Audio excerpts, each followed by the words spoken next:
My guest is Timothy Garton Ash, British historian, writer, professor of European Studies at Oxford University.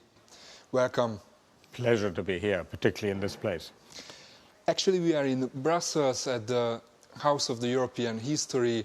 Do you think that the NATO's chaotic withdrawal from Afghanistan will get its own page in the history books? I do think so, because in a curious way, President Joe Biden has made the case for what all Europeans are talking about, namely strategic autonomy and European sovereignty. But the curious thing is that most European leaders reacted by talking about refugees and fear of a new migration crisis, rather than saying what they should be saying, which is this makes the case for greater strategic autonomy. There were 2,500 American troops stabilizing Afghanistan. France and Britain alone have 10,000 troops in a rapid reaction force. Why didn't we have a European conversation about what we could have done about it? Does this failure mean that the NATO's 20-year mission was all for nothing?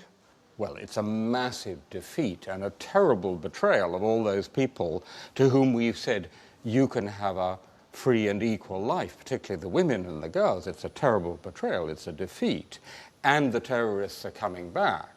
So yes, it has to be said, and $2 trillion down the drain. It's very hard to see the pluses from this story. Can we continue exporting our Western democracies to other regions in the world, or we should just stop doing it? Well, it's not nothing that a whole generation of Afghans grew up knowing relative freedom, particularly more equality for women, education, possibilities of work. So frankly, I'm not prepared to say that we shouldn't do that in certain circumstances. But you have to do one thing or the other. Either you go in there, you get the really bad guys, and you get out 2003, 2004, or you say, we're in for the long haul, as we do in other places in our near abroad. I think there's a strong case for the long haul. If we just kept 5,000-10,000 troops there, another generation of Afghan women might have had a much better life. Do you think that the West lost credibility with this issue? Massively. The American, British, German, French embassies are closed. The Russian and Chinese embassies are still open. Need I say any more? Let's talk about values. Why we don't have a common understanding in Europe about the very core values of the European Union?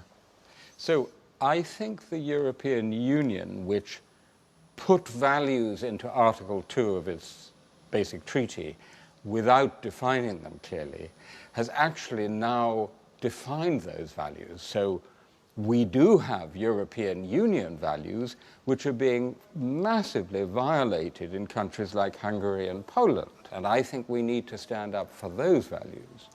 How should we stand up? Viktor Orbán is having his cake and eating it. He is winning elections by saying, stop Brussels campaigning against the European Union, but taking billions of European taxpayers' money. Therefore, the key to an effective response is to establish a linkage between the Europe of values and the Europe of money. And that's what the European Union so far failed to do. But do you think, is it a reasonable exchange to connect European values with the money? Of course it is. Of course it is. It is absolutely outrageous that you have a member state of the European Union, which in my view is no longer a democracy, which has destroyed media freedom, which doesn't have fair elections, free but not fair elections, which has kicked out the best university in Central Europe, which has indulged in outrageously xenophobic propaganda, the treatment of migrants and so on, which is still receiving billions of euros in EU funds. That's an outrageous state of affairs. Do you think Viktor Orbán's illiberalism is a real threat to the EU? Without question. He's one of the most important. One has to go back a long way to find a period when a Hungarian leader was so important in European history. We're sitting in the House of European History. And that is because he has become the symbolic leader of the other Europe, the conservative, anti-liberal, ethnic nationalist, Christian, socially conservative Europe. And Matteo Salvini, Marine Le Pen, Nigel Farage, Geert Wilders are all with him. So he represents not just one medium-sized member state of the European Union, he represents a very important tendency in the entire European Union. So millions of voters are saying actually the same as Viktor Orbán says, that we should get back sovereignty from Brussels.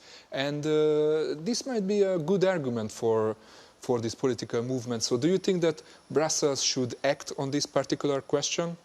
Of sovereignty? Or yes, giving back some sovereignty to the member state. You have the honest stupidity of the Brits, who've said we want more sovereignty and have left, and the dishonest cleverness of Viktor Orbán's Hungary, which speaks about having more sovereignty, but stays in the EU because of all the benefits. So in a way, the stupidity of the Brits in leaving is in a way more honest. Do you think Angela Merkel will get also her own page in the history books? Well, heavens above, it's the most extraordinary period of leadership. So she'll have a whole chapter, not just a page. I think the balance sheet will be mixed. She personifies the best Germany we've ever had. Civil, moderate, liberal, feminine in all the positive senses. But there have been many sins of omission, starting with the failure to react decisively to the Eurozone crisis, reforms that haven't happened both at home and abroad, the lack of an effective European foreign policy. Still, the Eurozone is not totally secured because everyone is still saying that the recovery fund is temporary. So there's a big to-do list for her successors. What will be her legacy in terms of values in the European Union? So that's a very interesting question because, of course, in every possible way, she personifies positive, liberal conservative, actually, European values, including her initial response to the refugee crisis. On the other hand, if we ask why those values have been drastically eroded in Hungary, then the single West European politician most responsible is Angela Merkel, because she actually, as the German Chancellor, had the power to stop it, and she hasn't used that power. So it's a mixed record. Thank you very much, Professor. Great pleasure.